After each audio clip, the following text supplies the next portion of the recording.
Gracias nuevamente, esto es Micrófono Live.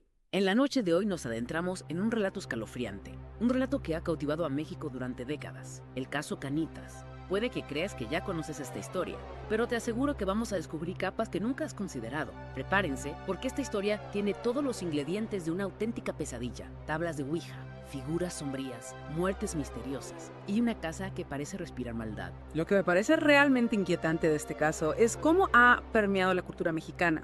Es como si la historia se hubiera filtrado en el subconsciente colectivo, desdibujando la frontera entre la realidad y la ficción. Es como una advertencia susurrada a través de las generaciones sobre los peligros de lo desconocido y cómo nuestras propias creencias pueden abrir la puerta a algo terrible. Es fácil pensar a otra historia Ouija que viene especial. Confía en mí, esto va mucho más allá. Imagina, es mayo de 1982.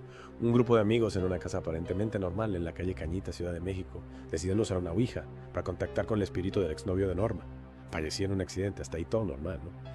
Ahí es donde la historia se tuerce, como un camino que de repente se adentra en un bosque oscuro. Según los testimonios, apenas comienzan la sesión, empiezan a suceder cosas inexplicables. La Ouija escupe mensajes obscenos, llenos de rabia y odio. Emanuel, el novio actual de Norma, empieza a convulsionar, a escupir espuma por la boca antes de colapsar. Y cuando despierta, murmura una advertencia críptica, como si algo se hubiera apoderado de él por un instante. Espera. ¿Una advertencia de qué tipo? Esto ya me está poniendo los pelos de punta. Exacto, una advertencia sobre un peligro inminente, sobre una presencia oscura que los acecha. Lo escalofriante es que Manuel dice no recordar nada del incidente. Es como si hubiera actuado bajo una fuerza externa. Pero esto es solo el principio. A partir de ese momento, la actividad paranormal se intensifica. Objetos que vuelan, voces que susurran en la oscuridad, e incluso algunos testigos afirman haber visto una figura sombría, con manos en forma de garras, acechando a las sombras. Ahora entiendo por qué decías que la historia te inquietaba. Es como si estuvieran abriendo una puerta a un mundo que no comprendemos, y algo maligno estuviera aprovechando la oportunidad para colarse en nuestro mundo. Precisamente. Estos eventos con esa energía caótica y agresiva son característicos de lo que se conoce como un poltergeist. Imagínate un espíritu, una fuerza, que se alimenta de las emociones intensas, de la tensión, del miedo. No está necesariamente ligado a una persona en concreto como un fantasma, sino que se manifiesta como una explosión de energía negativa. Tiene sentido que la muerte del exnovio de Norma, sumada a la fascinación del grupo por lo oculto, creara esa atmósfera cargada, esa tormenta perfecta para traer algo así. Pero, ¿qué hicieron? ¿Cómo se enfrenta uno a algo tan intangible? Bueno, al principio intentaron buscar ayuda en el mundo que conocían. Contactaron con un sacerdote local, que intentó realizar un exorcismo en la casa. Pero esa misma noche, el sacerdote murió en circunstancias misteriosas, como si la propia casa se estuviera defendiendo. Dios mío. Es como si cualquier intento de luchar contra esa fuerza solo la hiciera más poderosa. ¿Y qué hicieron entonces? Desesperados recurrieron a una supuesta bruja, que les entregó un amuleto protector. Pero al día siguiente, cuando volvieron a buscarla para pedirle más ayuda, descubrieron que la mujer llevaba muerta más de 20 años. Imagínate el terror que debieron sentir, la sensación de estar completamente solos, atrapados en una pesadilla que no tenía fin. Espera. Muerta hacía 20 años. Entonces, ¿quién les dio el amuleto? ¿Y de qué servía un amuleto si ni un sacerdote podía hacer frente a esa entidad? Esa es la gran paradoja del caso Cañitas. Es como si la propia historia se alimentara de las contradicciones, de lo inexplicable. Por un lado, tienes estos testimonios aterradores, estas muertes inexplicables. Y por otro, la falta de pruebas tangibles, la posibilidad de que todo sea una elaborada invención. Claro, es fácil dejarse llevar por el sensacionalismo, sobre todo cuando hay alguien como Carlos Trejo, el único superviviente del grupo, que ha construido toda una carrera a partir de esta historia. Escribió un libro a superventas, se hizo una película. Es difícil no preguntarse si hay algo de verdad en todo esto, o si simplemente es un maestro del marketing del terror. Ahí está el debate, ¿no? ¿Hasta qué punto podemos confiar en la memoria, en los relatos subjetivos, cuando hay tanto en juego? Muchos escépticos argumentan que Trejo ha exagerado, incluso ha inventado gran parte de la historia para su propio beneficio. Señalan inconsistencias en sus relatos, la falta de pruebas contundentes. Pero incluso si Trejo ha adornado la historia, ¿no te resulta inquietante que varias personas hayan experimentado fenómenos inexplicables en esa casa? Algo tuvo que pasar allí, ¿no crees? Exacto. Y ahí radica el verdadero misterio del caso Cañitas. Incluso los escépticos más acérrimos admiten que algo extraño sucedió en esa casa. Algunos sugieren que pudo haber algún tipo de contaminación ambiental, sustancias que causaron alucinaciones, delirios. Eso podría explicar las visiones, las voces. Pero, ¿y los objetos que se movían solos? los ataques físicos que sufrieron algunos de los presentes. Se puede explicar todo eso con una simple intoxicación. Es difícil saberlo con certeza. También hay que tener en cuenta el poder de la sugestión, de la histeria colectiva. Imagínate, un grupo de amigos ya de por sí asustados, en una casa oscura, con la tensión a flor de piel. Es posible que sus propias mentes amplificaran las experiencias, creando una realidad distorsionada. Entonces, estamos ante un caso de fantasmas reales, demonios, o simplemente una serie de coincidencias desafortunadas y una buena dosis de imaginación. Esa es la pregunta del millón. Y me temo que no tenemos una respuesta definitiva.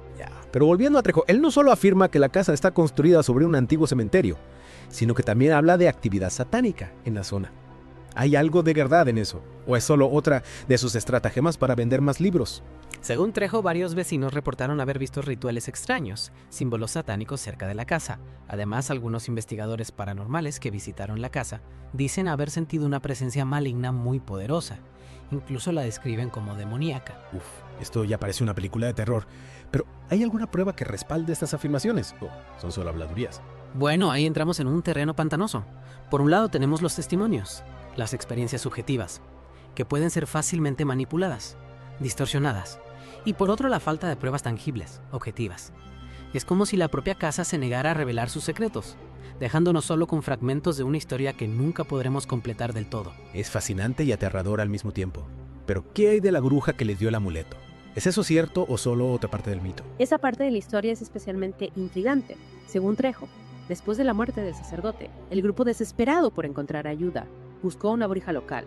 Esta bruja, una anciana misteriosa que vivía en una casa destartalada, les entregó un amuleto que supuestamente los protegería de las fuerzas malignas que los atormentaban. Suena como algo salido de un cuento de hadas oscuro. ¿Y qué pasó con la bruja? Simplemente desapareció. Lo que sucedió después es aún más extraño. Al día siguiente, el grupo regresó a la casa de la bruja para pedirle más ayuda, pero la encontraron abandonada y en ruinas, como si nadie hubiera vivido allí durante años. Al preguntar por la bruja a los vecinos, descubrieron que la mujer había muerto hacía más de 2 décadas. Eso es increíblemente espeluznante. Si la bruja llevaba muerta tanto tiempo, ¿quién les dio el amuleto? Y funcionó. Los protegió realmente de la entidad maligna. Bueno, ahí es donde las cosas se vuelven aún más turbias. Carlos Trejo afirma que el amuleto sí los protegió durante un tiempo, pero que finalmente la entidad maligna encontró la manera de romper su protección. Espera un segundo.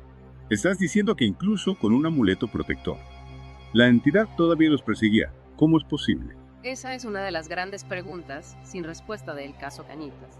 Algunos creen que la entidad era tan poderosa que ningún amuleto podría contenerla por mucho tiempo.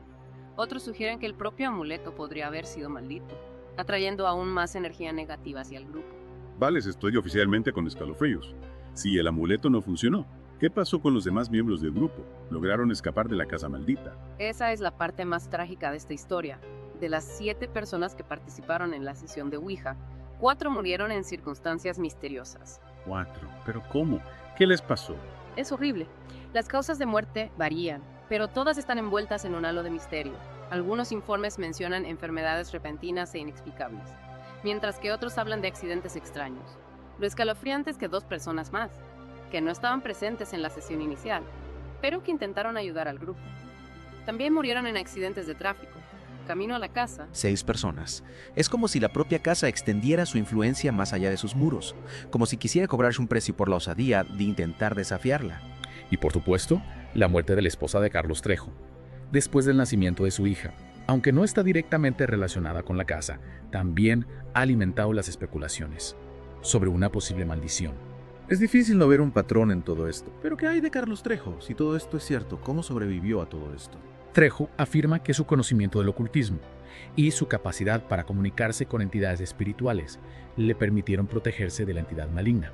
También dice que después de años de investigación y rituales, logró sellar la casa, impidiendo que la entidad volviera a causar daño. Sellar la casa. ¿Cómo se sella una casa contra algo así? Según Trejo, utilizó una serie de rituales antiguos y objetos sagrados para crear una barrera mágica que impidiera la entrada y salida de la entidad.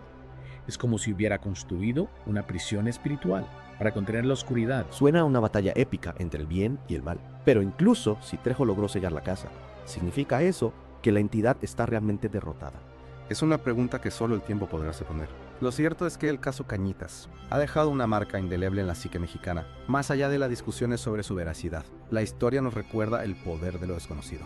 y la fascinación que sentimos por aquello que no podemos explicar. El caso Cañitas nos enfrenta a nuestros miedos más profundos, a la posibilidad de que haya fuerzas oscuras que escapan a nuestra comprensión. Es un recordatorio de que a veces la realidad puede ser más aterradora que la ficción. Exacto. Y aunque nunca sepamos la verdad completa detrás de este misterio, la historia nos seguirá cautivando. Y quizás manteniéndonos despiertos por la noche. El caso Cañitas nos deja con más preguntas que respuestas. Nos invita a reflexionar sobre la naturaleza de la realidad, sobre el poder de la creencia y sobre la fragilidad de la mente humana. Frente a lo desconocido, es una historia que nos perturba, nos fascina y nos recuerda que hay misterios que es mejor dejar sin resolver. Al final, cada uno debe decidir qué creer. La verdad, como siempre, se esconde en algún lugar entre la luz y la sombra. Muchas gracias por acompañarnos en esta inmersión en el oscuro mundo del caso Cañitas. Esperamos que hayan disfrutado de este viaje a lo desconocido. Hasta la próxima.